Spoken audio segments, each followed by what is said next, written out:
हम भारत की मिट्टी हैं, इस धरती को है नमन हमारा। हम भारत की मिट्टी हैं, इस धरती को है नमन हमारा। अपना कर हमको कर डाला, कोटि कोटि सत्कार हमारा। नमस्कार, अभिनंदन and good evening to all of you. मैं अनु सिंह अपनी सहयोगी साथी नीलिमा लखरा और स्नेहलता पढ़ना के साथ आप सभी का स्वागत करती हूँ अपनी इस छोटी सी प्रस्तुति में।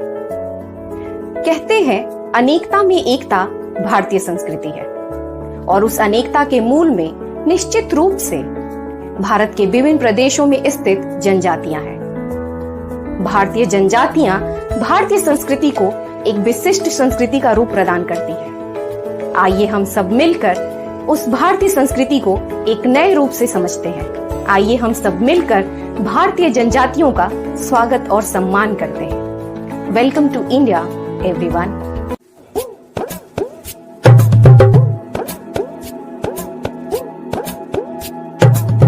Goodness unlimited, a place whose beauty uncharted, joy unbounded, blessings freely granted, fun and fulfillment, living in the moment. You and all meet each other, caring for one another. Hey, look around, hear the sound play for you. Welcome to India. Tribes. People belong same race in specific region of country using same language, culture, religion. The tribes of India are considered Adivasi, means indigenous people or originated inhabitants area. They have considered as social disparity and backward. The branch of science, study of tribal culture, lifestyle is called as anthropology. Tribals have mostly led in isolated nomadic life and that's why very difficult to learn about them. Tribes have always existed in subcontinent of country and their existence in indigenous valley civilization. Tribes are found all over the India but they are never found in mainstream. They always different socio-economic, political, religion, culture. The tribes of groups speak in different language in different district and religion. The tribes possesses certain quality characteristics that make them unique from others. They have participated variety of economical work like hunting, fishing, food gathering, and the women are attend variety of domestic work like agriculture and they attend in dance, their religion and their festival. The history of tribes. The term of tribes are originated from Greek city-state. The Latin form of tribes are tribus, means a group of persons forming a community and claiming descent from a common ancestor. In British period, the tribes have many dwellings. In British period, under the Jamindari system, the tribes Adivasi are faced more difficulty and they treated like out of the society.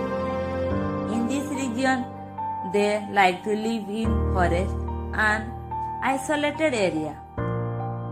In independent India, many Adivasi are participated from freedom such as Birsa Munda, Dharanidhar Bhuiyan and Lakshmana Naik. After independence, India, the tribes under the constitution and for their benefit, protection and development. According to the constitution, for them is Article Schedule 5. Hence, the tribes recognize the constitution known as Scheduled Tribes. The major tribes of India. First one is Dimsa tribes. Then Baiga tribes that MP, UP and Chhattisgarh found. The Bieta tribes Mizoram, Assam and Meghalaya. Then Khasi tribes found in Meghalaya. Bodo tribes found in Assam. Oran tribes. Sangotam tribes found in Nagaland, Bhils tribe found in south part of Asia, Limbu tribes, then Godi tribes, then Jot tribes. Chokheng tribes found in Nagaland, then Robari tribes, Lorthi tribes, then Yamichungo tribes found in eastern part of area, Brogofa tribes, then Lisu tribes, Garso tribes, Mumba tribes, and Oncho tribes that are found in eastern and southern part of India. Another major tribes of India, that is Great Andamanese tribes in Andaman Nicobar, the Onja tribes in Andaman Nicobar, Jorha tribes in Andaman Nicobar, Komo tribes in MP and Chhattisgarh, Kodo tribes in Kerala, Kurumba tribes in Kerala and Tamil Nadu, the Birho tribes in Bihar and Jharkhand, the Bondo tribes found in Odisha, and the last one is Dongori tribes found in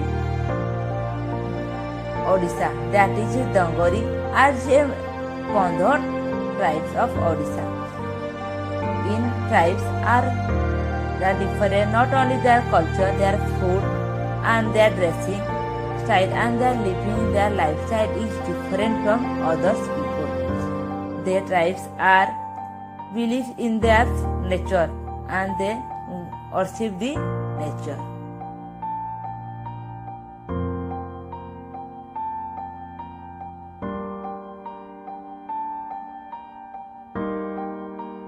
Three tribes have their own language but do not have their script have their own, neither do have any scriptures. It's only the oral tradition through which the religious idea passed through one generation to other. Actually, tribal people worshipping sun and moon as a god. Worship of sun and moon is common in many cultures, but the unique concept of worship sun and moon is that they consider sun as a female god and refer to her as a mother sun. They believe that the entire creation has been born out of her.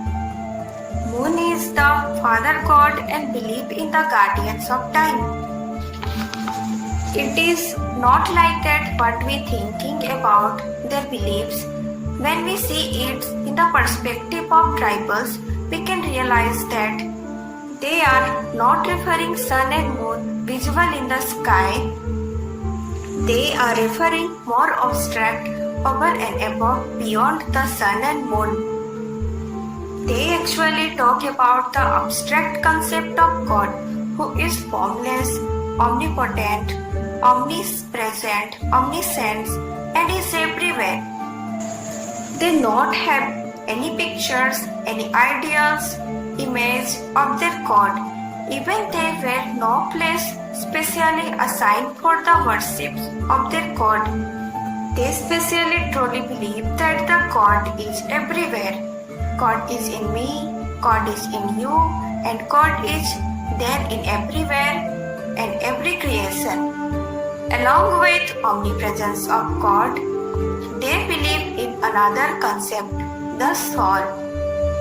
But though they believe in soul, they do not believe in other concepts which are related to soul. For example, rebirth, heaven, and hell.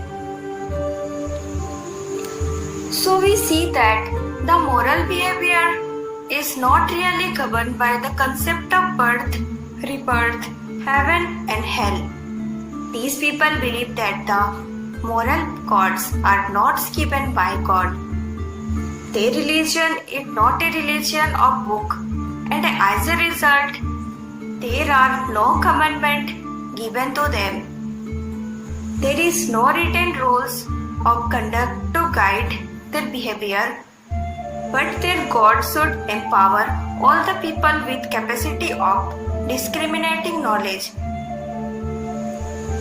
We have been given the power to know what is right and wrong, good and bad, ethical and unethical. It is their wisdom of their forefather which has been guiding their ethical conduct. They don't just regard maintaining harmonious relationship among the fellow beings as important value, but also regards maintaining harmonious relationship with natures around equally important value. We can see that they can follow environmental philosophy, may be called as sibling relationship. They believe that we all creation become siblings of each other. So as a human being, we do not hold any superior position compared to other creation. In fact, as an elder sibling, we have been enthusiastic. Every tribal people have a good knowledge of medicinals and economical importance of each and every plants and herbs. They have their own traditional means of diagnosis and cure. Tribal food has their ability to fight disease. For their food and other items, they mostly depend on forests, agriculture, and animal husbandry. Indian tribes are so much talented and artistic, and their arts are beautiful and amazing. Ancient forms of arts are passed down from generation to generation and are practiced till date by artists and artisans. For the arts, artists use natural color, charcoal, leaves, color sand, cow dung, etc. They usually make daily routines, religious, nature, village, farming, harvesting, animals, birds, human, plants, sun and moon, geometrical shape, etc. in their arts. They believe that beautiful image on their wall and floor brings good luck. And some people made for protection from the evil, and some make it for decoration. For craft and waves, they use different types of bamboo, can, stone, soil, woods, grass, rock, etc. They make their own households and clothes. Now the careful analysis of all these points bring for an important idea that the label that you and me, an outsider attached to tribal people, that tribal religion in particular like animism, primitivism, backwardness, nature worshippers, etc. are definitely not act. Their religion are equally based on strong philosophical principles. Their philosophical foundation have guided their life for centuries together. It is in fact our unawareness about this philosophical principle that is responsible for such labeling. So to avoid this kind of flawed understanding, we need to change our stereotypical way of looking at them. If we remove these classes of superiority and try to look at the tribal objectively, we could realize that they also certain things to contribute to the society. You know, we always perceive ourselves to the giving end and tribals are at receiving end. Without an even inquiry for a second, if they really need anything from us, and would our solution okay for them? Would it work for them?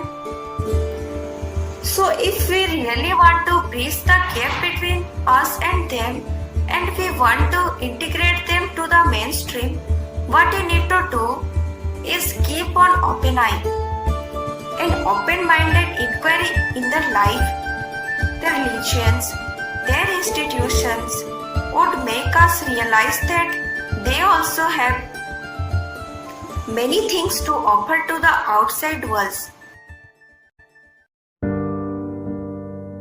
Their faces ask more questions than you can answer. Adivasis, the name given to India's indigenous tribals, the first citizens of India. Several ancient tribes have symbiotically survived from thousands of years, and they form 8.6% of India's population. In this video, we look at some major challenges faced by the tribal peoples of India. But to understand the present, we must understand that how the tribal peoples came in the situation they are in now. The pure way of life of these tribes is not being disseminated.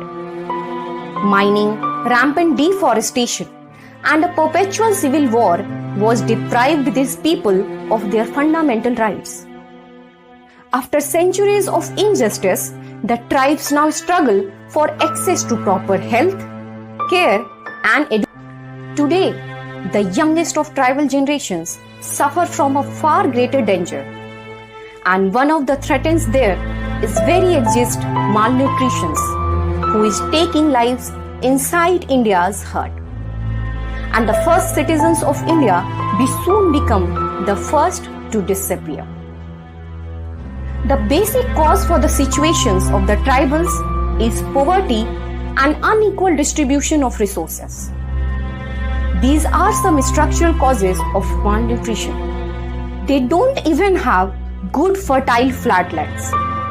Their eating is much less, while their laboring increases enormously. Even the people belong to tribals, they are on the mercy of the hospital staffs in their nearby hospitals. And as the result, they are very lesser to believe on medical infrastructures. A system which built to help them becomes their biggest obstacles. Proper and dignified access to healthcare is the fundamental human right that the tribals do not receive. History has been unkind to India's first citizen. With over 500 unique ethnic tribes, each one of them has distinct culture and identity. For centuries, they have been silent spectators in the pascals of their forests and ravaging of their ancestral lands. Any form of the protest and agitations to assert their rights have been met with famine. Over 40% of the tribal populations lives below the poverty line. 41% is illiterate and less than 2% have received education higher than primary school, which subjected to cruel discriminations like untouchability and exclusion. Much of their current issues of health and nutrition are direct result of this injustice. While the governments and other fights for their volatile battle, the children and women fight their own battle against malnutrition. This malnutrition is direct cause of anemic women, and the cycle of this malnutrition and anemia is continuously going from one person to another and one period to another period. Governments have suggested many more yojanas.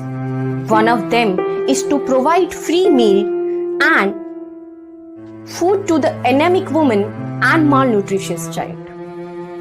The tribal peoples know that these free meal schemes are lifeline of many.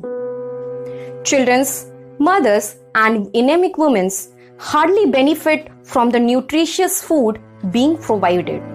In the similar manner, though they are Sarva Shiksha Abhiyan and Right to Education Act, but they are also helpless in providing education to tribals of India. Yes, to some extent, nowadays it is working, but still the education percent of tribal peoples is 54%, whereas the general percentage is 73%. The dispensation of funds in these programs is a erratic problem. Corruption and ignorance of state authorities is also responsible for the failure of these schemes in tribal areas.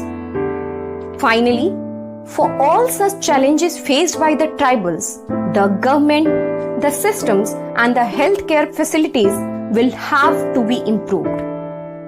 So we need a holistic and a comprehensive approach and preventive rule to deal with such kind of issues of severe excused malnutrition children and anemic women, etc.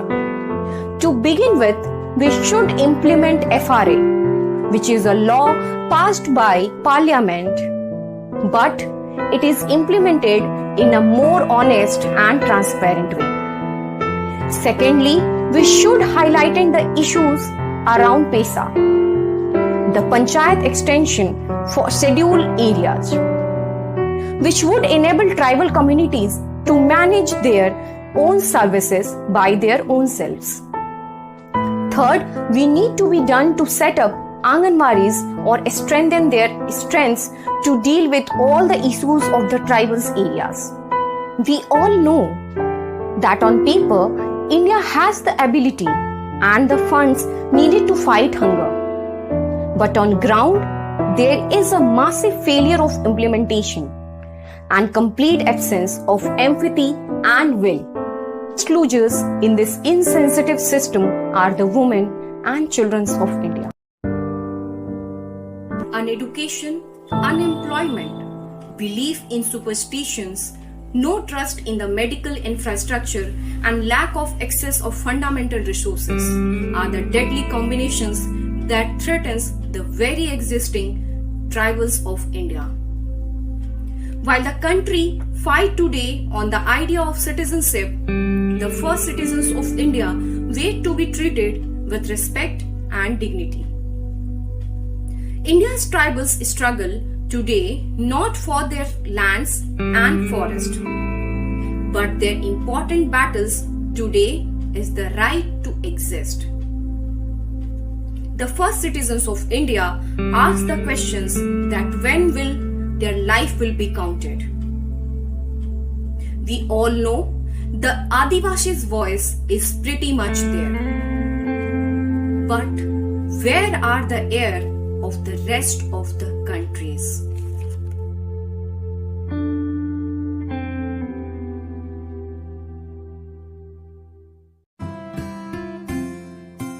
मैं आभार प्रकट करती हूँ आदरणीय Elizabeth गंगमई ma'am, शिक्षा विभाग क्षेत्रीय संस्थान भुवनेश्वर को, जिन्होंने हमें ये अवसर प्रदान किया कि हम समाज के एक महत्वपूर्ण अंग को समाज के समक्ष रख सकें। मुझे पूरा विश्वास है कि काल चक्र के निरंतर प्रवाह से वह समय जरूर आएगा जब देश के निर्माण और विकास में हम एकजुट होकर अपनी निर्णायक भूमिका अदा करेंगे। अंत में अपनी बातों को समाप्ति की ओर ले जाते हुए मैं आप सब से बस इतना ही कहना चाहूंगी कि हम केवल तभी याद किए जाएंगे जब हम अपनी आने वाली पीढ़ी को एक सुरक्षित और समृद्ध भारत प्रदान कर सके, जिसकी कल्पना सांस्कृतिक विरासत के साथ साथ आर्थिक समृद्धि के परिणाम स्वरूप ही संभव हो सकेगा। धन्यवाद। जय हिंद, जय भारत। जय हिंद, जय भारत।